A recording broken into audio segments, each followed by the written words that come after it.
Cette trottinette électrique avec siège est considérée comme scooter. Vous pouvez donc la conduire jusqu'à 45 km/h sur la voie publique avec une plaque d'immatriculation. On a le support ici, l'éclairage de plaque, on a les clignotants avant-arrière qui éclairent d'ailleurs beaucoup plus fort que sur des trottinettes électriques. Donc on est sur la Joyor S8e. C'est quelque chose de particulier, c'est la première fois que je vous présente une machine de la sorte sur la chaîne YouTube. Alors ça ressemble en tout point à une trottinette électrique classique.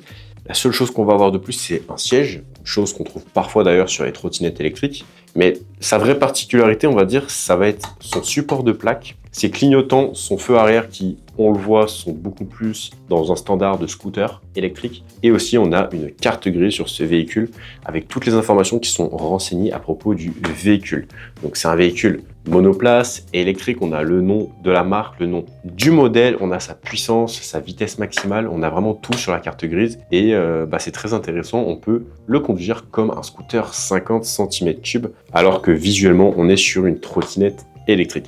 Alors dans cette vidéo, je vais vous la présenter, je vais vous la tester, je vais vous dire ce que j'en pense. Et si vous êtes intéressé par ce produit, je vous mettrai le lien dans la description de cette vidéo avec un code promo, donc n'hésitez pas à passer par le lien si vous voulez commander cette machine. Ça permet de soutenir la chaîne, le lien et le code promo, c'est pour vous, c'est pour le toucher au meilleur tarif. Comme d'habitude, on va commencer avec une petite présentation esthétique, on va faire le tour des caractéristiques techniques et pour finir, on va aller faire un test en conditions réelles. Et après ça, je vais vous faire ma conclusion et je vais vous dire très concrètement ce que j'en pense, quels sont ses avantages, ses inconvénients et à qui je recommande d'acheter ce véhicule. Donc si vous voulez savoir tout ça, restez bien jusqu'à la fin de la vidéo. On va commencer par ce qu'il y a de plus important sur une trottinette électrique, la batterie. On est sur une 48 volts, 26 ampères de capacité. Donc avec 48 volts, vous aurez une petite puissance, un peu de dynamisme, mais rien de sportif, rien de dingue. Dans les montées, vous allez même bien ralentir. Donc attention, c'est pas parce que c'est homologué scooter que vous allez prendre des montées comme ça, pleine balle, pas du tout.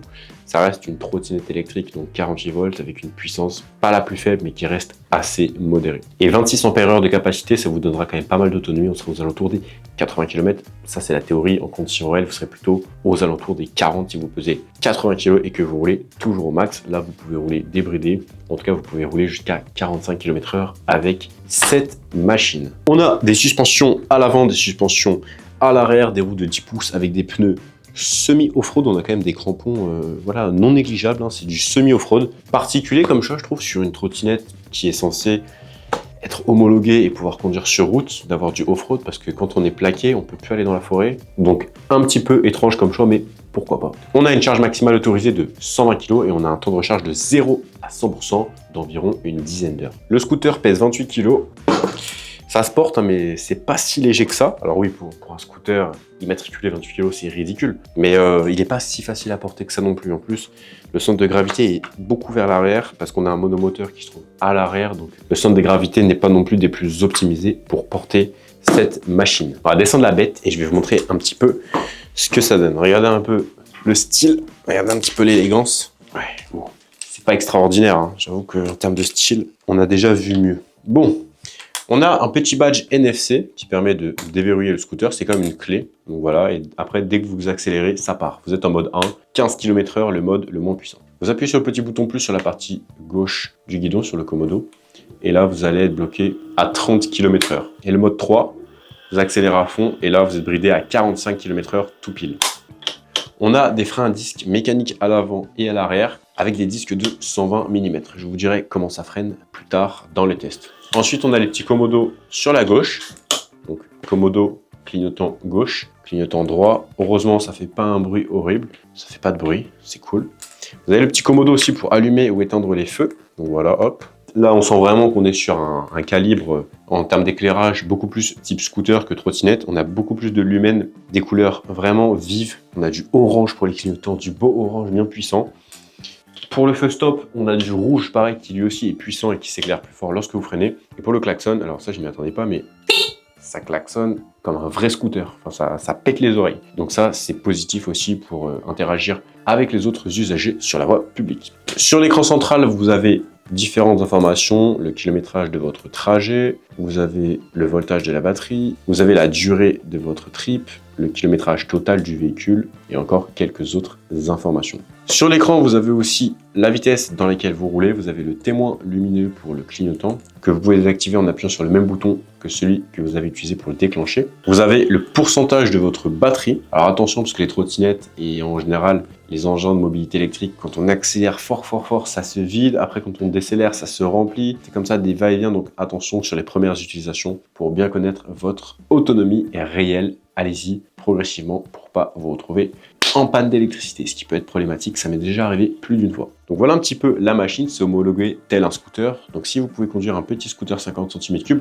tous ceux qui ont le permis B, tous ceux qui ont le permis moto, 125, voire même le BSR, si je dis pas de bêtises, et ben vous pouvez conduire ce type de machine. Bien sûr, la carte grise est fournie et il faut mettre une plaque à l'arrière et ensuite vous pouvez aller rouler avec un casque et des gants. Je crois que c'est la réglementation en France. Et si cette machine vous intéresse, vous trouverez le lien en description de cette vidéo pour la commander avec un code promo pour la toucher le moins cher possible. Si la vidéo vous plaît, likez la vidéo, abonnez-vous à la chaîne, abonnez-vous à l'Instagram et bien sûr, rejoignez la communauté sur Discord. Tous les liens sont en description de cette vidéo. Allez, c'est parti pour le test du scooter électrique Joyor, homologué. Donc bien sûr, je le conduis avec les gants, avec le casque, avec les rétroviseurs, en respectant les réglementations locales et tout ce qui s'ensuit, bien évidemment. On règle un peu les rétros. Alors le dos d'âne, ouh, ça secoue, hein. Ça secoue un petit peu. Alors on a des bonnes suspensions, mais ça secoue parce que on a des petits trous. Là, le dos d'âne, si tu le prends à 45, tu t'envoles, mais c'est pas possible, quoi. C'est pas possible de le prendre à 45. À une vingtaine de km/h, ça va. Mais c'est un dos d'âne un peu moins agressif quand même. Bon, très clairement, on n'a pas l'impression d'être sur un scooter traditionnel, hein, on va pas faire semblant, mais la position est quand même très confortable. On sent qu'on est sur une draisienne hyper haut de gamme en termes de confort de conduite et en termes d'accessibilité des commandes. Les rétros, c'est des vrais rétros, les clignotants, c'est des vrais clignotants. Et ça, c'est positif. En même temps, heureusement, parce qu'on est sur un véhicule qui circule sur la voie publique, on est assez bas quand même, hein. On est plus bas qu'un scooter, évidemment. Alors, rétro. Regardez, là, imaginons que je dois passer là-dedans, parce qu'il y a un peu de travaux. Ça va, mais il faudrait pas le prendre à 30 km/h, quoi. Le freinage est bon. La manœuvrabilité, elle est excellente, hein. Regardez, on va un peu s'amuser, hein. Ça se manœuvre tout seul, c'est une machine très légère. Les suspensions sont quand même bonnes, hein. On a un amorti sur le siège, une suspension à l'arrière, plus une suspension à l'avant. Clairement, ça fait le boulot, hein. Ça fonctionne. Ouais, les suspensions sont bonnes, hein. C'est agréable. L'accélération est assez faible pour un scooter, hein. Ça ressemble plus à une draisienne l'accélération qu'à un scooter. Et tout à l'heure, on va faire des tests côte. Je pense que ça va se ressentir aussi à ce niveau-là. 0 à 25 est correct, on va dire. Pour une trottinette, hein. Pour un scooter, c'est pas dingue. Et la Vmax, on l'atteint là. Donc, performance, on va dire, assez moyenne en termes d'accélération. Ça baisse à 29 km/h, 28. Donc c'est là que ça va pêcher, je pense, parce que la montée n'est pas gigantesque ici. Ça, c'est une montée qu'on trouve dans toutes les villes. C'est pas possible d'être bloqué à 27 km/h, 28 km/h dans une montée qu'il y a à tous les coins de rue, quoi. Donc quand vous avez des grosses montées sur votre trajet, il y a deux possibilités. C'est soit vous baissez à 5, 7, 8, 10 km/h. Deuxième possibilité, vous ne montez même pas la pente. Donc là, ça pêche très clairement.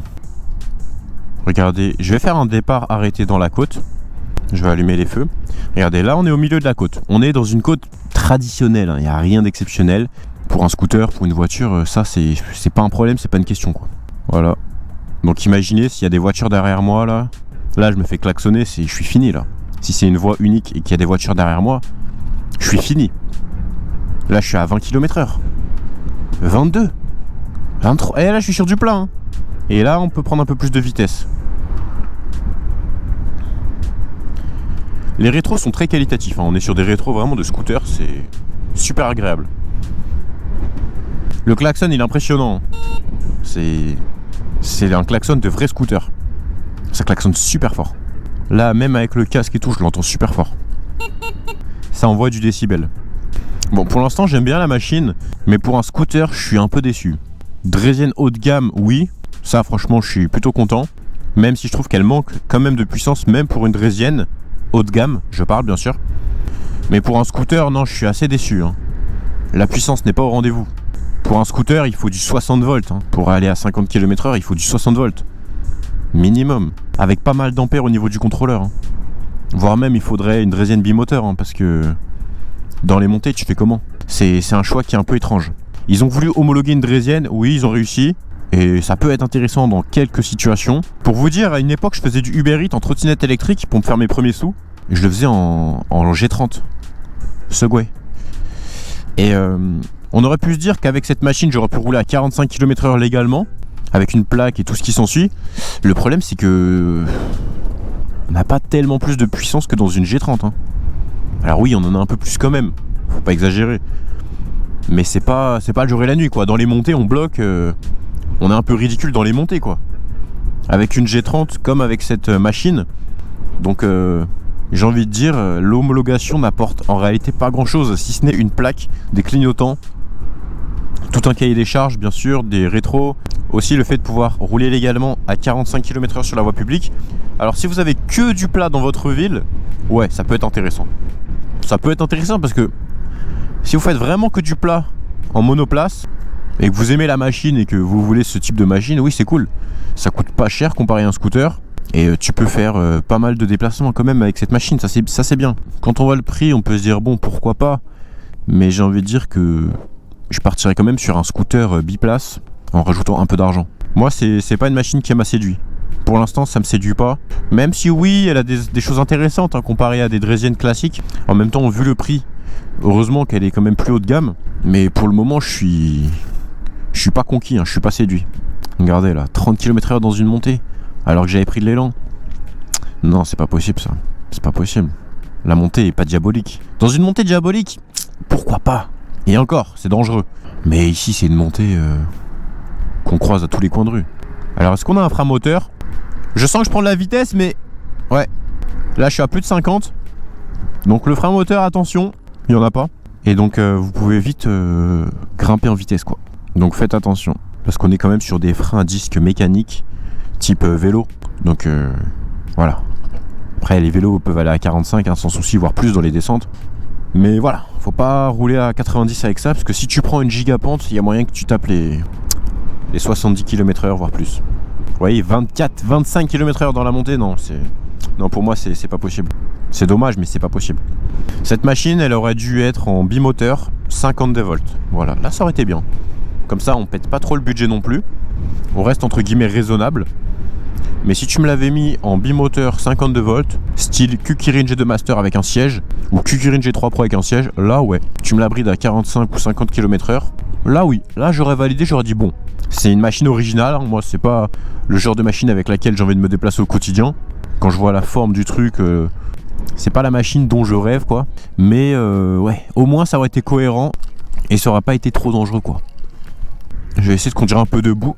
On peut monter le guidon pour que ça soit vraiment confortable. Là, le guidon est bas, mais c'est juste pour un petit test rapide. La machine fonctionne, la machine est homologuée, mais pour moi, ce sera pas du tout un coup de cœur. Hein. C'est une tentative qui, pour moi, n'est pas très intéressante. Donc, pour moi, ce sera pas une machine que je valide. Vous pouvez l'acheter en soi si vraiment ça vous tente. Hein. C'est pas une machine de merde. Il y a quand même un autre avantage, c'est que c'est un scooter électrique que vous pouvez plier et mettre dans votre coffre de voiture. Donc ça reste un avantage. Pour ceux qui veulent pas acheter une remorque, qui mettent leur scooter dessus, etc. Oui, pourquoi pas, je sais pas, j'essaie de trouver des arguments, mais ouais, dans ce cas-là, ça peut être intéressant. Mais je vais quand même leur suggérer à Joyer de faire la même machine, mais en mode bimoteur 52 voire 60 volts, avec des roues un peu plus grosses, ça serait intéressant. Là, ça deviendrait intéressant, on pourrait se dire, ok, là c'est un scooter électrique, portable dans le coffre, avec une puissance qui est similaire à un scooter électrique, voire un peu plus puissant. J'ai un peu du mal à cerner le marché. Mais là je prends un certain plaisir à la conduire, c'est pas dégueulasse. Mais je prends du plaisir parce qu'il y a personne derrière moi quoi. Là je suis allé sur cette route tranquillement parce que je sais qu'il y a personne ici.